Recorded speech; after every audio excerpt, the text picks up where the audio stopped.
Buenos días para todos, buenos días para Infobae TV, buenos días Willy. Gracias, ¿Qué tal, Marcelo? Buen día. Por tu compañía. Luego de 2 semanas de involuntario receso, porque de ser por nosotros hubiéramos venido igual, solo que el canal no se olvidó de transmitir ni el 24 ni el 31. Acá estoy, lleno de curiosidad. Porque la verdad es que los últimos acontecimientos argentinos, especialmente en materia económica, me han despertado, diría que ya ni preocupación, ni enojo, ni susto, sino me resulta curioso. O sea, me resulta curioso especialmente el hecho de que, considerando los resultados, el gobierno insista y haya resuelto efectivamente, y lo vamos a ver ahora, duplicar la dosis en algunos planos de lo que ya había venido fracasando, ¿no es cierto? Es como que, a ver, como que el paciente tiene una complicación y el médico le da un remedio determinado y el remedio no funciona. Entonces, en vez de modificar el remedio, aumentamos la dosis. En una de esas, por ahí funciona. No nos equivocamos, Marcelo. Acá dijimos más devaluación, más inflación y más impuestos, ¿te acordás? Exactamente. Y eso es lo que tenemos. Pues fíjate, y ayudamos a pensar un poquito, porque, a ver, el equipo, digamos, Capitanich, Kicillof, Fábregas, ahí vamos a poner los tres, ¿no? Sí, claro. Asumió más o menos el 20 de noviembre pasado. Llevan casi 2 meses, ¿no es cierto? Casi 2 meses. Mes y medio. 45 días. De administración, nuevo jefe de gabinete, nuevo equipo económico, nuevo presidente del Banco Central. En el medio pasó de todo en la Argentina, ¿no es cierto? Pasó de todo. Hubo saqueos, hubo violencia, hubo corte de luz, hubo una muy curiosa ausencia presidencial, pasó de todo. Pero en el ámbito económico, y yendo al plano de los hechos muy concretos, yo me listé, recién cuando venía para el canal, qué fue lo que pasó, ¿no? Y te propongo que en primer lugar revisemos juntos qué pasó en concreto, en materia de medidas concretas en el ámbito económico, y vamos a ver inmediatamente después sus resultados, ¿no es cierto? A ver si yo mal no recuerdo. El gobierno, digamos, el equipo Kicillof, Capitanich, Fábrega, lo primero que hizo fue acelerar la tasa de devaluación del tipo de cambio oficial. Fuertemente. Es la primera cosa concreta. La segunda fue el aumento del impuesto al turismo, ¿no? Claro, digamos, el dólar tarjeta, un recargo de 35 en lugar de 20. En lugar de 20, es decir, de lo que llaman la percepción de la FIP, ¿no es cierto? Bueno, que llevó a que haya ya claramente $3. En la Argentina ya había 2, pero claramente 3. Si vos mirás en el diario, está el oficial, el blue, y en el medio aparece todos los días el turista, ya 8,90. En tercer lugar, luego de la tasa de devaluación acelerada y del el impuesto al turismo, vino el impuestazo a los autos. Efectivamente. Impuestazo brutal. Que se dijo originalmente cuando lo anunció Capitanich que era un impuesto a los bienes suntuarios. Vamos a poner un impuesto a la exageración, a los barcos, dijo, a los aviones y a los autos de altísima gama. Terminaba con un impuesto al Citroën, pero bueno, no importa. Después vino la prórroga del blanqueo. Un asunto que estaba casi terminado como consecuencia del fracaso y de lo ridículo del caso, digamos. Finalmente se prorrogó por 3 meses más. Casi te diría por las dudas se prorrogó, por si hacemos algo. Prorrogalo y después vemos. Después vino, que se concretó hace 48 horas, el congelamiento de algunos productos de la canasta de alimentos, unos 200 productos, en el ámbito de la Ciudad de Buenos Aires y de la provincia, con alguna perspectiva, digamos, de extensión para el interior del país, ya con algunos faltantes en las primeras 24 horas, y con este concepto que inauguró el equipo de Kicillof, me parece muy interesante, de la matriz insumo-producto. Es decir, vamos a controlar el precio final, pero también toda la cadena de precios, de costos que componen un producto. Una tarea digna de Ulises, ¿no es cierto? Bueno, muy bien. Después vino... Que no es lo que se hizo ahora. No, es claro, lo que se dijo que iba a hacer. Después hubo un conjunto de anuncios en el medio, o sea, además de la devaluación, además del impuesto al turismo, además del impuesto a los autos, además de la prórroga del blanqueo y del congelamiento de precios, que son cosas concretas que han ocurrido hasta el día de hoy, hubo un conjunto de anuncios... Ojo, en los precios y en el blanqueo no hubo novedad, eso ya estaba. Y en el dólar turista tampoco. Fueron ratificados o pequeñamente modificados. Hubo un conjunto de anuncios en el medio un poco más difusos, ¿no? Por ejemplo, hubo un anuncio de créditos, ¿viste? Que se anunciaban créditos que no sé en qué quedó. Pero eso también se hace, se hacía siempre. Luego el jefe de gabinete propuso, y lo puso por el tuit, ¿viste? Puso que el gobierno, él ya tenía listas 204 metas y 272 objetivos, ¿no? Yo me cuesta distinguir qué diferencia hay entre meta y objetivo, pero en cualquier caso, ambas cosas, metas y objetivos, suman 476 puntos, ¿no es cierto? De esos 476 puntos se han conocido algunos. 500 promesas. Exactamente. 500 promesas. Algunos a través del tweet, ¿no es cierto? Hasta ahora no hubo ningún anuncio oficial al respecto. Y viene es un paquete de cosas muy mezclado. Por ejemplo, aquí aparecen, por ejemplo, que generar condiciones para superar 110 millones de toneladas de cereales para exportar. Aparece incrementar los megawatts de potencia de generación de energía. Aparece la cédula única para los autos. Sí, bueno, pues un decálogo de buenas intenciones. Llegar a 4.915.372 notebooks entregadas en los colegios, con precisión, digamos, lunar.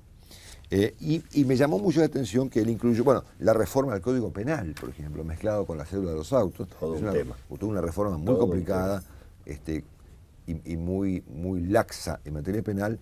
Y además agregó el jefe de gabinete la insistencia en el Parlamento de las reformas al Código Civil y Comercial que tanto ruido produjo hasta el momento. Y agregó una que dice que el gobierno va a estudiar la reformulación de la estructura de costos de los complejos productivos en sus cadenas de valor. Es decir, puso en esos términos la idea de Kicillof, ¿no es cierto? Y de Augusto Costa, que era de controlar no solamente el precio final, sino toda la cadena de precios. Entonces imagínense, este marcador está compuesto por un montón de cosas. Esto tiene plástico, tiene tinta, tiene un cosito de acero, tiene pintura. Bueno, para controlar el precio del marcador vamos a controlar todos sus componentes y todos los componentes de los componentes. Sí, porque obviamente cada componente tiene un conjunto de componentes, que son cientos de miles de productos. Porque obviamente, paréntesis, ¿no es cierto? Si vamos a controlar el precio del marcador y por lo tanto el precio de la pintura además tiene un conjunto de productos que lo componen, ¿no es cierto? O sea que yo creo que, por ejemplo, de acá a los próximos 25 años, ponerle que finalmente consigan controlar lo que el gobierno llama la cadena de valor, la matriz insumo-producto. Bueno, hasta acá, y se agrega a este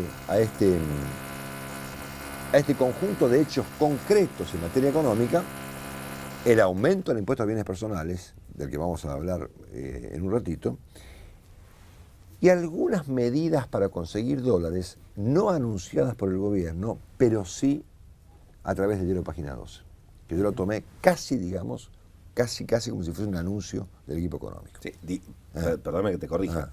Algunas medidas con las cuales el gobierno cree que va a conseguir dólares. Fantástico. Bueno, hasta acá entonces, independientemente de todo el ruido que hubo, que los saqueos, que los muertos, que la luz, que los piquetes, que los cortes y que la ausencia del presidente, que fueron los temas de los últimos 20 días, esto es lo que ha ocurrido en el plano de los hechos concretos en materia de medidas económicas del 20 de noviembre para acá, desde que asumió Kicillof, Kapitanich, Fábrega, como un trío relevante en el gobierno. Sí, si tamizamos bien, Marcelo, lo que tenemos es más devaluación y más impuestos. Obviamente. Todo lo demás, en el plano de los resultados, hemos conseguido las siguientes cosas hasta ahora, ¿no es cierto?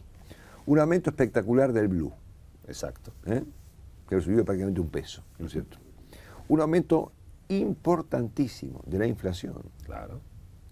Que la veremos, cuando aparezcan los datos de diciembre, estaremos en 4% de diciembre y dicen que 5% en enero, ¿no es cierto? Hemos conseguido la inflación anualizada del nuevo equipo económico, es decir, la inflación anualizada de Kicillof supera 50%. Es decir, si tomamos la inflación de noviembre y de diciembre, que es la inflación Kicillof, anualizada, estamos arriba de 50. Bueno, hemos conseguido entonces un aumento del blue, hemos conseguido un aumento de la inflación, hemos conseguido que se estabilicen las reservas. También no cayeron más, tampoco subieron, ¿no es cierto? Están ahí, ¿no es cierto? Apenitas por arriba de 30.000 millones.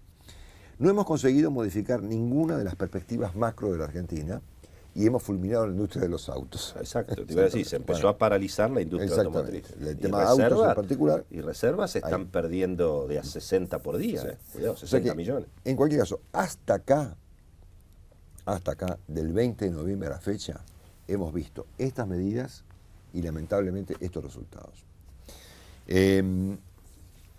Por eso digo, a mí ya hay un punto en donde ya ni siquiera me preocupa, porque la verdad que yo que puedo hacer nada. Solamente me despierta una curiosidad, casi diría yo, de carácter antropológico, digamos, ¿no? Me llama mucho la atención el comportamiento humano acá. O sea, cómo un conjunto de personas que gobiernan una nación insisten con una receta que lleva 3 años de fracaso.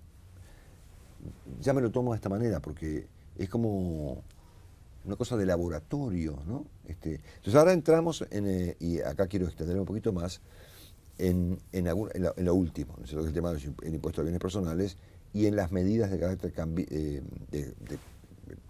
tratar de acumular reservas, que ha anticipado en un artículo muy bueno de página 12, hoy es martes, el día domingo pasado, el periodista Alfredo Zayat, que es un periodista muy importante, que evidentemente tiene mucha información o muy buen nivel de información del sector del Banco Central y del equipo económico, y él ha contado en un artículo qué es lo que el gobierno supone que va a hacer para conseguir dólares, ¿no?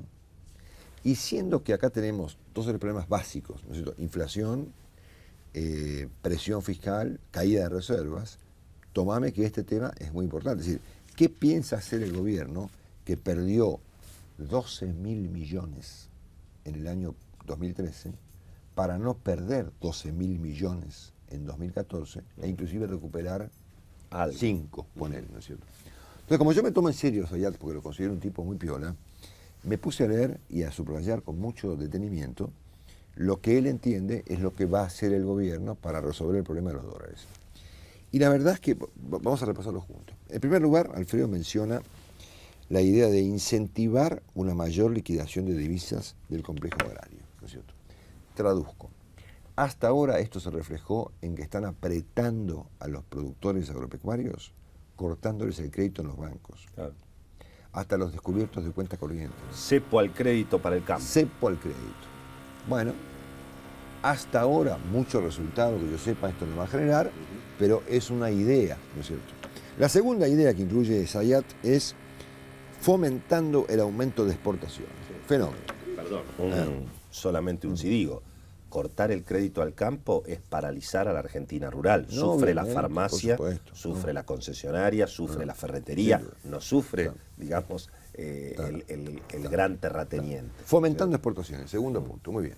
Yo lo primero que miro acá es el tipo de cambio, digamos, ¿no? Claro, fomentar exportaciones para generar dólares, claro. ¿A qué tipo de cambio? Sí. Y hoy 6.50. Entonces, claro, pero como la Argentina está con una tablita, digamos, ¿qué es lo que hace el exportador? Sigue el incentivo de la tablita. Es decir, me guardo, me siento arriba de la soja y espero que la tablita continúe operando. Naturalmente, el dólar siempre mañana es más caro que hoy. Está como asegurado. La tablita de Martín de Dios. Exactamente. Muy bien. Y en segundo lugar, en este punto, a ver, vamos al caso del trigo. Es decir, ¿cómo es posible que un país que tiene una crisis de reservas siga prohibiendo exportar trigo? ¿Entendés? Sí. En el campo dicen que es para beneficiar a la molinería. Es decir, los que fabrican harina... Negocio, exactamente, hay un negocio. Los que fabrican harina tienen el trigo barato. Tercero, intensificando la sustitución de importaciones. Esto ha venido ocurriendo en los últimos 2 años y ha sido un fracaso. Porque hemos logrado parar importaciones y hemos logrado complicar a la industria. ¿No? Sin duda. Hasta acá, bueno. Lo que estamos viendo también. Cuarta idea del gobierno. Apostando al ingreso de capitales para compra de acciones y bonos debido a sus atractivos rendimientos. Esto me hizo acordar a la lluvia de dólares. Cuando Moreno habla de la lluvia de gasoil. Iba a llover gasoil. Sí. Bueno, no llovió gasoil. O sea, ¿puede el gobierno apostar hoy a que lluevan dólares intentando comprar acciones de Edenor que suben? Parece, en todo caso, algo pasó ya de eso y el boom también se frenó. La bolsa, acá llega el punto más extraordinario de los puntos que estoy mencionando, que les recuerdo, estoy releyendo un trabajo de Alfredo Zayat donde, evidentemente con fuentes del gobierno, está la idea del equipo económico respecto de cómo conseguir dólares. Este es genial. Esperando la movilización de miles de millones de dólares, billete, existentes en la plaza local.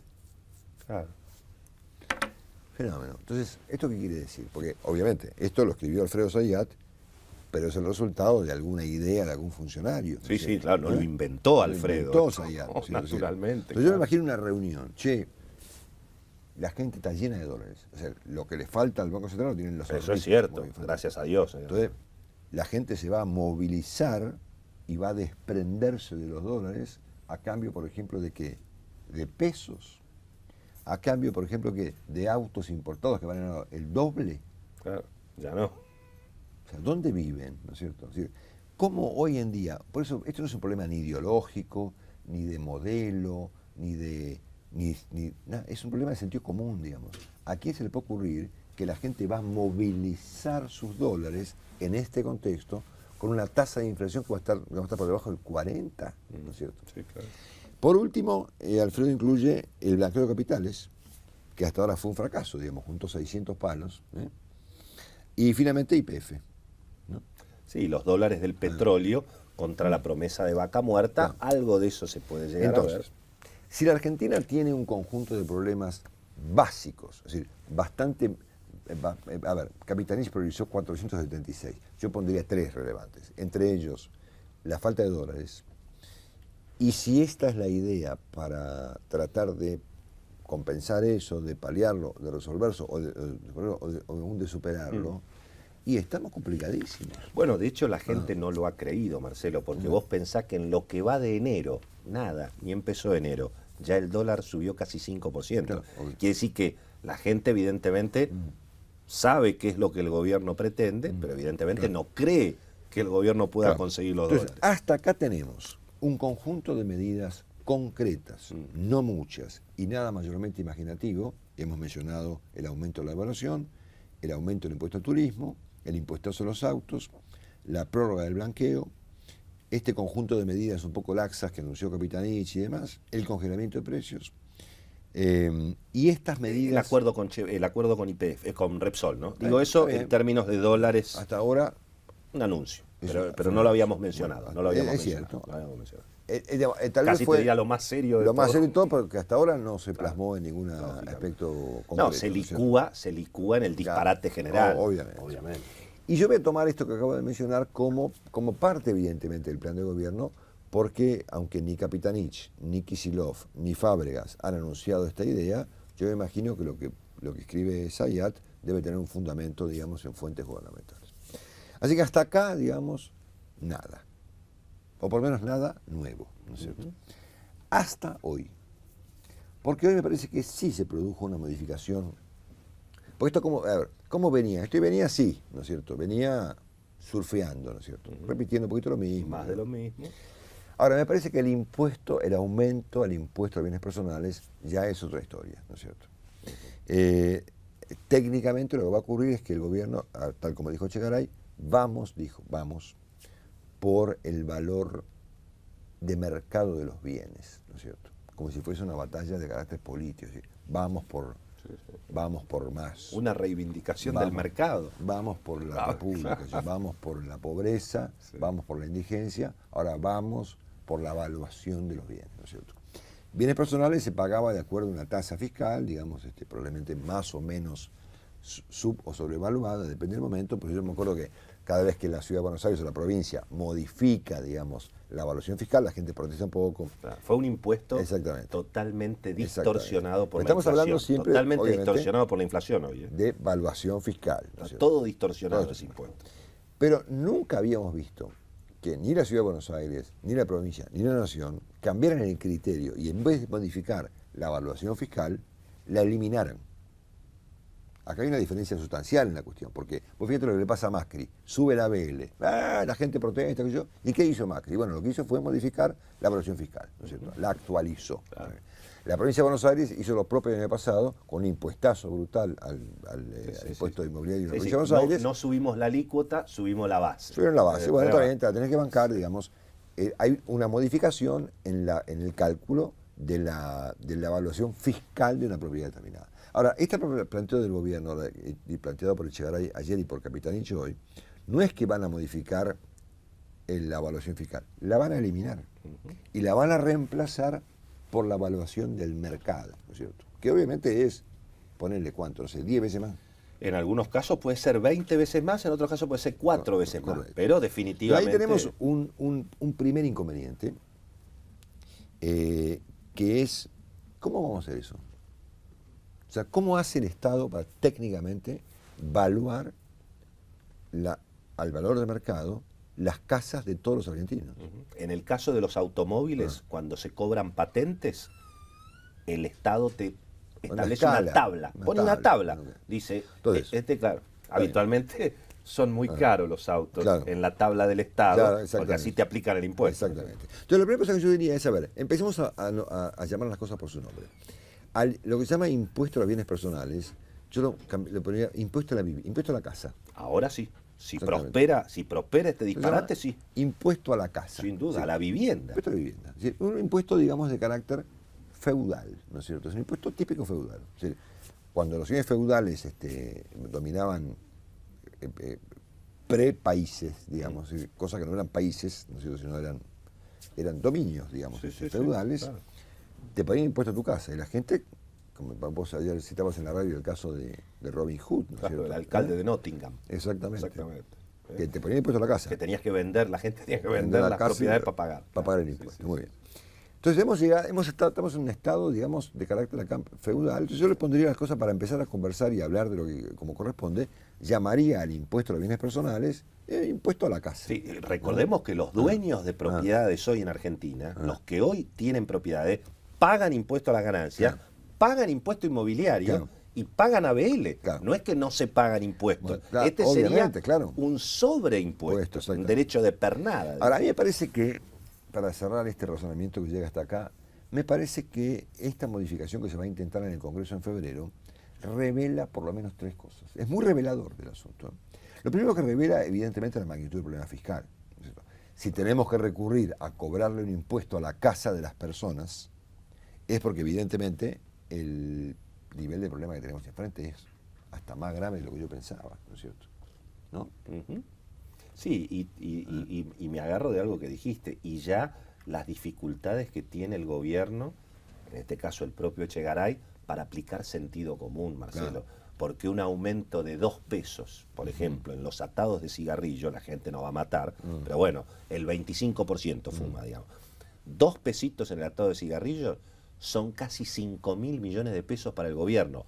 De bienes personales total, hoy recauda 10.000. Así que con una medida que sería simpática, que la salud, viste, está bien, los fumadores, el gobierno se hubiera ahorrado un dolor de cabeza. Entonces, si yo soy Cristina, también lo llamo a Echegaray y digo, che, ¿no tenés un impuesto que recaude más y más fácil que esto? Acá tenemos una primera revelación. Salvo que se quiera ir contra los dueños de las propiedades por una cuestión ideológica.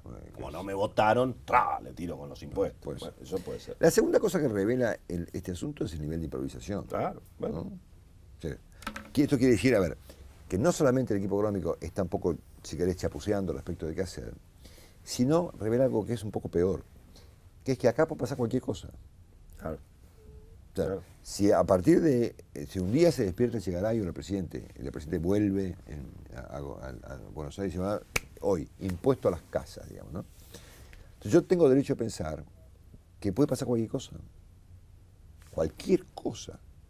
O sea, si este gobierno, a esta altura del partido, supone que es viable el impuesto a las casas, tengo derecho a suponer que más allá de un grado relevante de improvisación en materia de manejo de la economía del país, estamos en presencia de un fenómeno increíble, que puede ser cualquier cosa. Sí, con el argumento de la redistribución de la riqueza y que tienen que pagar los que más tienen y no vamos a descargar el ajuste sobre los pobres. Ese argumento, y que hay que construir hospitales. Y acá viene la tercera cosa reveladora, y me parece la más importante de todas, y creo que lo más relevante que se me ocurre en este comentario de todo lo que dije hasta ahora, que es hasta qué punto el gobierno está dispuesto a tirar de la cuerda.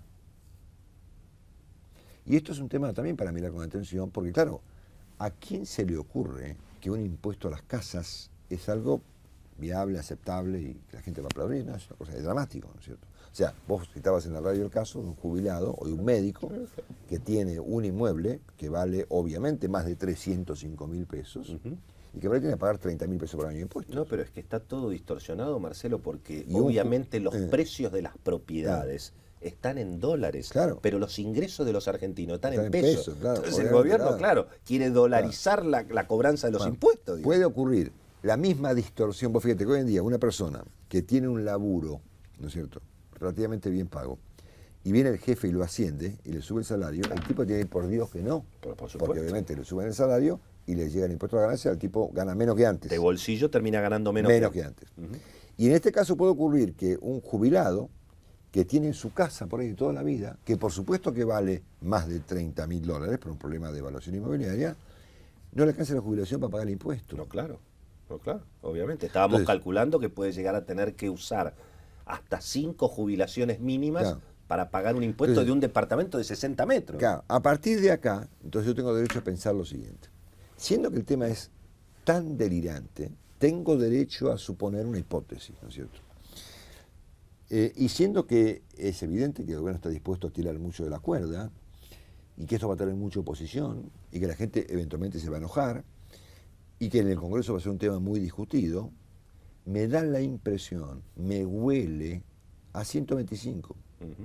Claro, una 125 urbana. Claro, es decir, urbana ahora, ¿no? Un impuesto absurdo, digamos, que era muy fácil salirse de él, inventar otra cosa, pero que el gobierno convirtió un absurdo en una batalla política, campal, ¿no es cierto?, a partir de la cual se construyó un relato que aún hoy está vigente, que los sectores agropecuarios, que los sectores concentrados, que los productores de alimentos, que los monopolios, que los medios, ¿no es cierto?, que nos dividen la pantalla, ¿no es cierto? O sea, todo lo que se desprendió de aquella batalla absurda fue lo que signó al gobierno de Cristina de 2008 hasta el día de hoy. Les recuerdo que en la anteúltima aparición presidencial, que fue el 10 de diciembre, la Presidenta arranca su discurso el día de la democracia, antes de bailar en el medio de los muertos, y arrancó planteando, me van a dividir la pantalla, como en la época del campo. Así que aquella discusión, aquella batalla campal, fue la que signó el rumbo del gobierno y el discurso del gobierno y la acción política del gobierno. Y me da la impresión de que, siendo que esto va a tener un grado de oposición significativa, no vaya a ser cosa que tengamos ahora una nueva 125, no ya contra los sectores agropecuarios, generando una batalla política entre el gobierno y el campo, sino contra los propietarios de departamentos, de la Ciudad de Buenos Aires, de la provincia de Córdoba, de Santa Fe, de Rosario, y a partir de ahí se construye el nuevo divague, ¿no es cierto?, que son los sectores propietarios, digamos, ricos de la Argentina, que nos quieren pagar el impuesto al Citroën. Claro, que quieren la devaluación y que quieren tirar el ajuste sobre los más pobres. Bueno, claro. Así que me resulta, y antes de despedirme, muy revelador esta historia del impuesto a bienes personales, cuya discusión comenzará próximamente en el Congreso, excepto que el presidente, que reasumirá su actividad normal a partir de hoy o mañana, se avive y diga, no, capta el delirio. Cambiemos de tema. Bueno, yo vuelvo el martes, vos estarás de vacaciones. Yo voy a estar de vacaciones hasta fin de mes. Sí, exactamente. Nos reencontraremos en febrero, mi querido Marcelo. Sí, señor. Gracias, Willy, por tu compañía. Gracias realmente. Chao, hasta el próximo martes. Gracias por todo. Chao.